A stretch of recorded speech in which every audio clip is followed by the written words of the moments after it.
In the name of Allah, the most beneficent and the merciful. Assalamu alaikum, lovely students, and welcome back to English with Murtaza. Okay, today we are going to start again the poem number 1, The Rain. In yesterday's lecture, we have discussed about its important points, figures of speech, rhyming scheme, this and that. Okay, today we are going to start again, and today we will discuss its reference, context, and explanation. Okay जी, first stanza को देखिएगा. I hear leaves drinking rain. I hear मैं सुनता हूँ, leaves के जो पत्ते हैं, ड्रिंकिंग रेन कि वो बारिश का पानी पीते हैं, या पत्तों पर बारिश के पानी का बरसना. Translation will not be the part of your papers, तो no need to worry about the translation. Translation नहीं आएगी आपके पेपर में. ठीक हो गया. I hear rich leaves on top. I hear मैं सुनता हूँ, rich leaves. Rich leaves mean the leaves which are growing in large number. वो पत्ते जो ज्यादा तादाद में उगे हुए हैं. The leaves which are totally wet with water. वो पत्ते जो बिल्कुल पानी से, बारिश के पानी से गीले हो गए हैं, वो rich leaves हैं. ठीक हो गया. तो rich का मतलब क्या होता है? thick और crowded. thickly growing leaves. वो पत्ते जो घने हैं, ज्यादा तादाद में उगे हुए हैं. On top, और वो टॉप पे हैं. ऊपर वाले घने पत्ते giving the poor beneath. Giving वो देते हैं, the poor mean the leaves which are growing in small number. वो पत्ते जो तादाद में कम हैं, कम घने पत्ते हैं, उनको ऊपर वाले पत्ते जो ज्यादा तादाद में हैं देते हैं. बीनीथ नीचे, बिलो. बीनीथ का सिनोनिम क्या होता है? बिलो. ड्रॉप आफ्टर ड्रॉप, कतरा कतरा पानी. ठीक है. तो शायर कहता है कि मैं ऊपर वाले जो घने पत्ते हैं वो क्या करते हैं, वो नीचे वाले जो कम घने पत्ते हैं, जो तादाद में कम है, उन्हें कतरा कतरा पानी देते हैं. TISS a sweet noise to here. TISS, it is the contraction of it is. TISS किसका कंट्रैक्शन है बेटा? तो ये इट इज का कंट्रैक्शन है. It is a sweet noise. It is a sweet noise to hear. Sweet mean सुरीला, noise mean, यहाँ sweet noise का मतलब है खूबसूरत मौसीकी या खूबसूरत आवाज. It is a sweet noise to hear. अब वो कहते हैं कि इस मौसीकी को सुनना बड़ा दिल फरेब है. कौन सी मौसीकी भाई? जो बारिश के कतरे जो हैं बड़े पत्तों से, जो घने पत्ते उनसे, जो लोअर लीव्स हैं, जो कम घने पत्ते हैं, उनके ऊपर जो कतरा कतरा पानी गिर रहा है, उसकी वजह से आवाज पैदा हो रही है. तो वो आवाज जो शायर है उसके लिए क्या है? That is a melodious voice. That is a beautiful music for the poet. तो उसे मौसीकी कहते हैं. कहते हैं these green leaves drinking there. इन सब पत्तों का साथ ही बारिश का पानी पीना. ठीक हो गया. तो वो सिंपली जो शायर है वो एक जो नेचुरल फिनोमिनन है रेन का, उसको डिस्क्राइब करता है. ठीक है. क्या कहता है कि जब बारिश होती है तो सबसे पहले जो बारिश के कतरे होते हैं, बारिश का पानी होता है, वो अपर लीव्स के ऊपर आकर गिरता है. अपर लीव्स कौन से हैं? जो तादाद में ज्यादा है. ठीक हो गया. अब ये जो अपर लीव्स हैं ये पानी ले लेते हैं, अपनी प्यास बुझा लेते हैं. जब इनकी प्यास बुझ जाती है, जो पानी बाकी पीछे बच जाता है, जो उनके लिए यूजेबल नहीं होता, वर्थलेस होता है, बेकार सा होता है, वो क्या करते हैं, वो कतरा कतरा पानी जो नीचे कम घने पत्ते हैं, जो तादाद में कम है, उनको दे देते हैं. अब इस प्रोसेस के दौरान जो आवाज पैदा होती है बारिश के कतरों की वजह से, गिरने की वजह से जो आवाज पैदा होती है, शायर कहता है कि वो एक खूबसूरत मौसीकी है मेरे लिए, और इस मौसीकी को सुनना मेरे लिए बड़ी दिल फरेब है, मेरे लिए बड़ा इंचेंटिंग है, बड़ा अपीलिंग है. मुझे ये मौसीकी अच्छी लगती है. अब ये जो स्टेंजा है, it can be explained in 2 ways. One is it's apparent meaning. ठीक है. स्टेंजा को, ये जो पोएम है, it can be explained in 2 ways. इसमें 2 मीनिंग्स हैं इस पोएम के अंदर. एक है इसका अपैरेंट मीनिंग. अपैरेंट मीनिंग क्या होता है?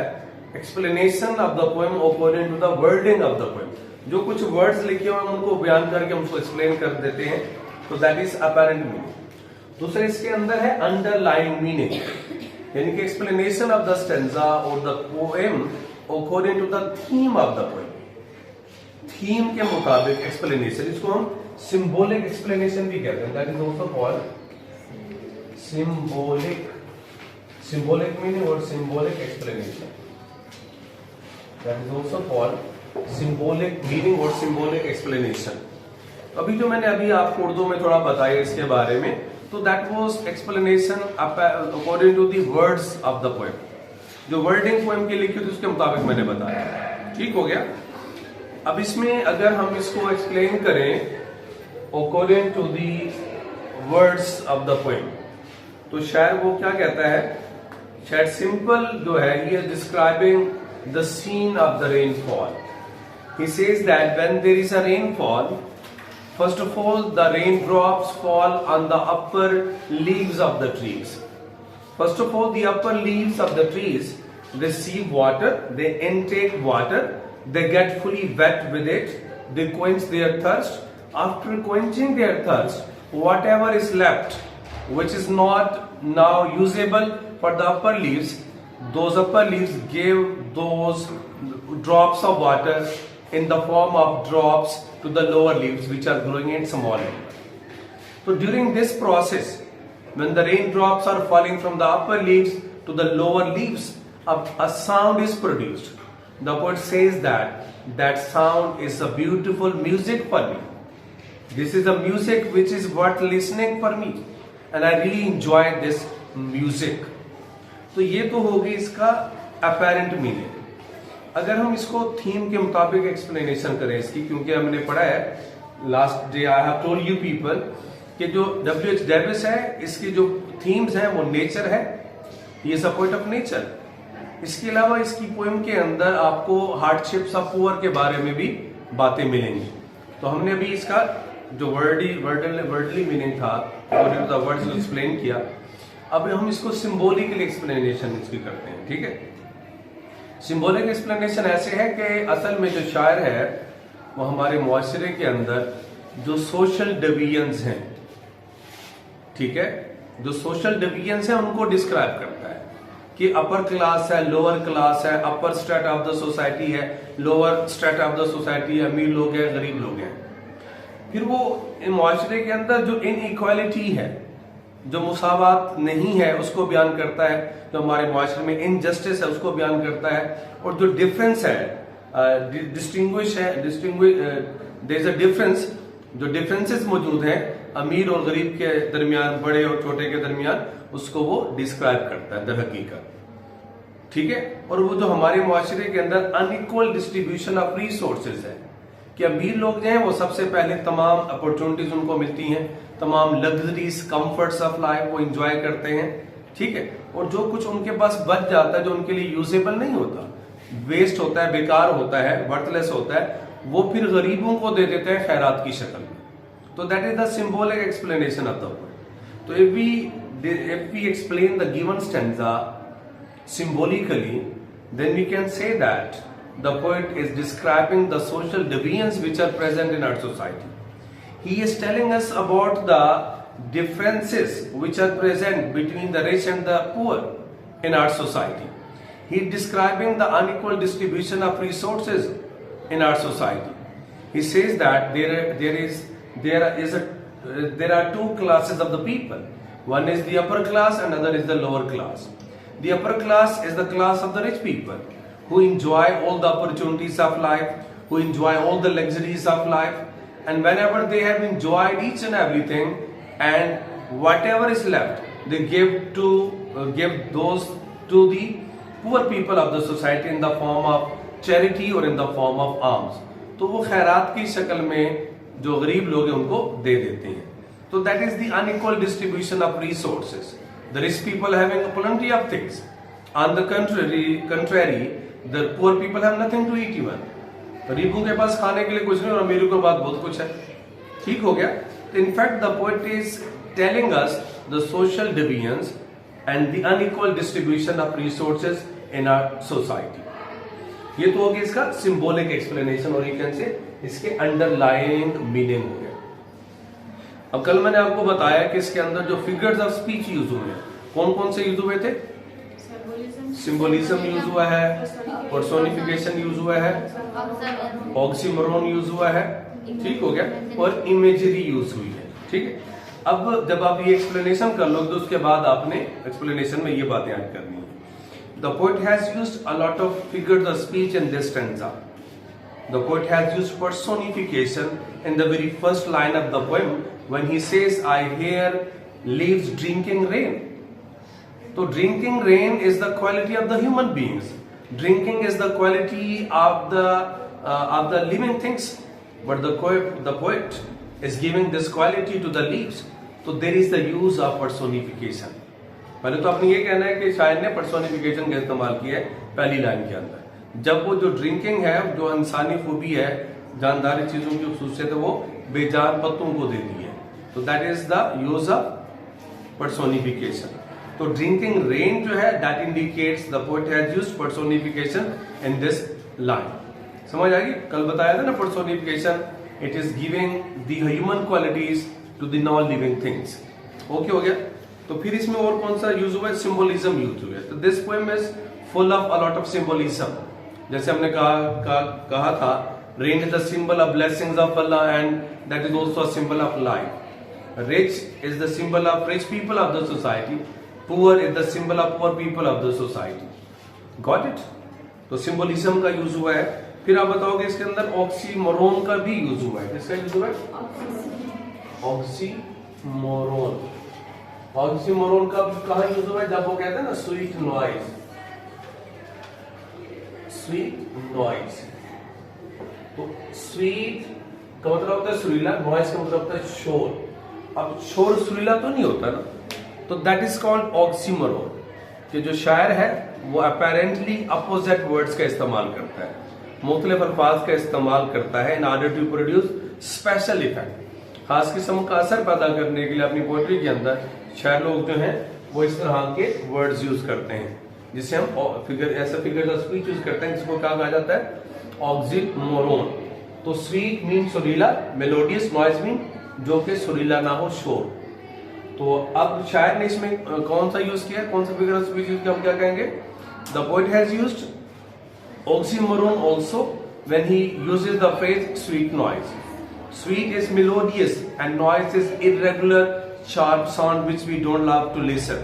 शोर को कौन सुनना पसंद करता है? कोई नहीं सुनता, लेकिन वो कहता है कि जो सुरीला शोर है, तो यहाँ उसका कहने का मतलब है जो सुरीली मौसीकी है, मेलोडियस म्यूजिक है।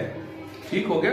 आप कहोगे the poet has also used oxymoron when he uses the phrase sweet noise.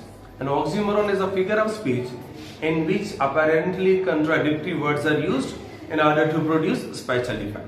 देखो आपको डेफिनेशन याद हो जाती है, इट्स ओके। अगर नहीं भी होती तो आप simply you can write the poet has used oxymoron in this sentence, in this stanza when he uses the phrase sweet noise.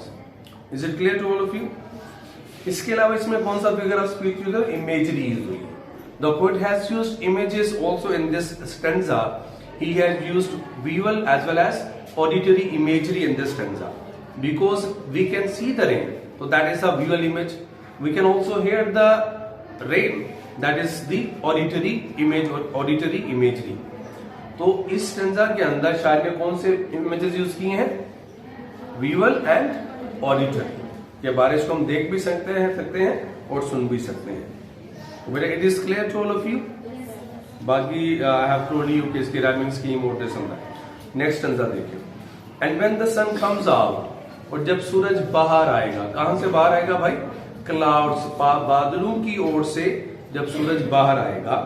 After this rain shall stop, इसके बाद बारिश जरूर रुक जाएगी।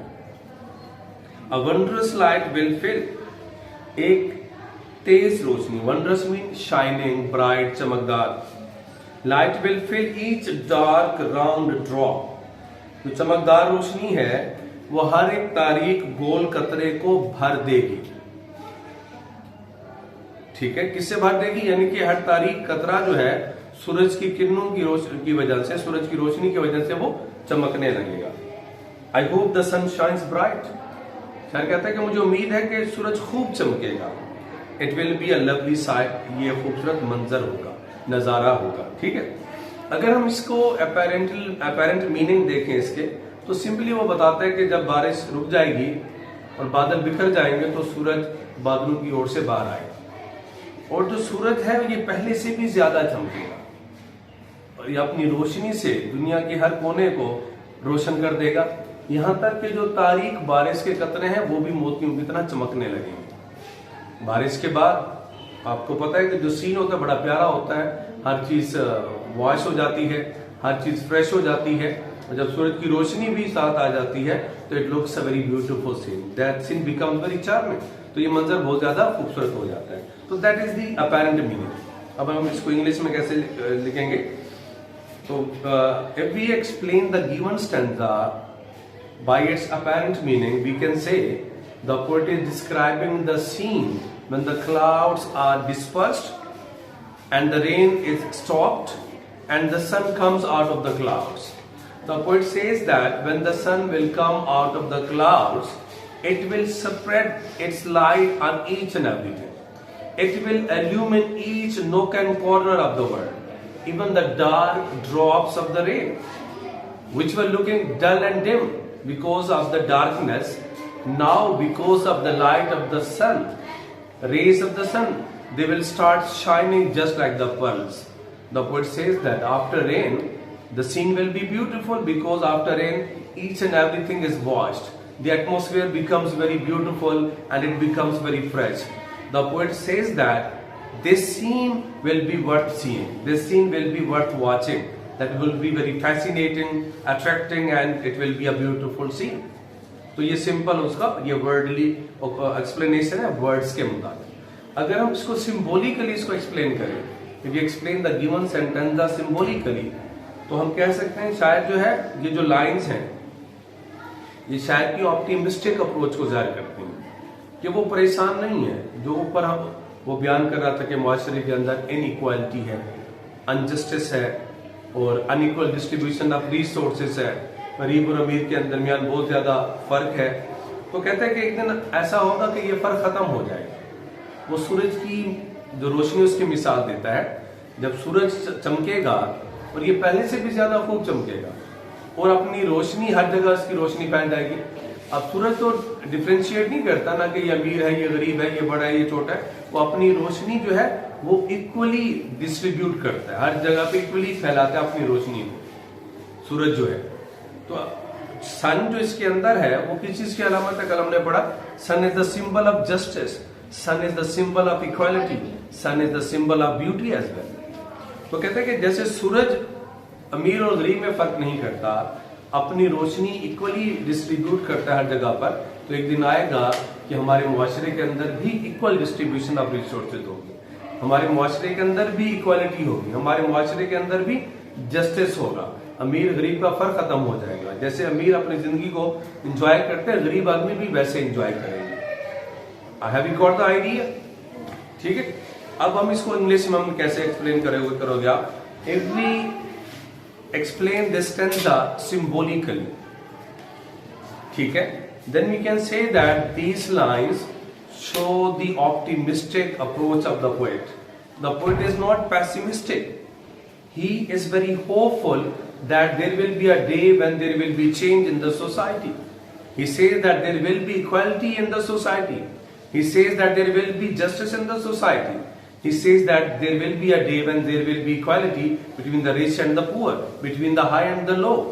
And the poor people will enjoy the same facilities and luxuries and comforts as the rich people are enjoying.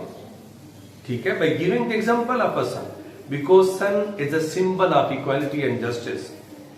So the poet says that the situation will not be the same forever, and there will be change, and it will be a great change one day. तो कहते हैं मुआशरे के अंदर तब्दीली आएगी, ये जो डिफरेंस है अमीर और गरीब के दरमियान ये खत्म हो जाएगा। जैसे अमीर लोग एंजॉय कर रहे हैं तो गरीब लोग भी अपनी जिंदगी से वैसे ही एंजॉय करेंगे। तो इसके अंदर जो फिगर ऑफ स्पीच यूज हुआ है, the poet has used symbolism, the poet has used symbolism in this stanza. ठीक हो गया बेटा? तो this is all about this poem. तो इसमें इमेज कौन सा यूज हुआ है लास्ट स्टैंजा के अंदर? Very good. The poet has used visual images in the given stanza. We can see the sun, ना? हम सूरज को देख सकते हैं ना, तो that is the visual image. So the poet has used visual imagery in this stanza. उसके बाद आप ये भी ऐड कर दोगे, this poem has been written in hexameter. I have told you yesterday ना कि इसमें हर 2 stanzas है, हर stanza 6 लाइनों का है. And the rhyming scheme of this poem is, rhyming scheme क्या थी इसकी? A, B, C, फिर B, D, D. I have told you yesterday. तो आप rhyming scheme का भी बता दोगे. फिगर स्पीच जितने भी यूज होंगे आप उनको भी लिख दोगे. Is it clear to all of you? Any question regarding today's lesson? No sir. Okay, जनाब, take care, see you soon इंशाल्लाह.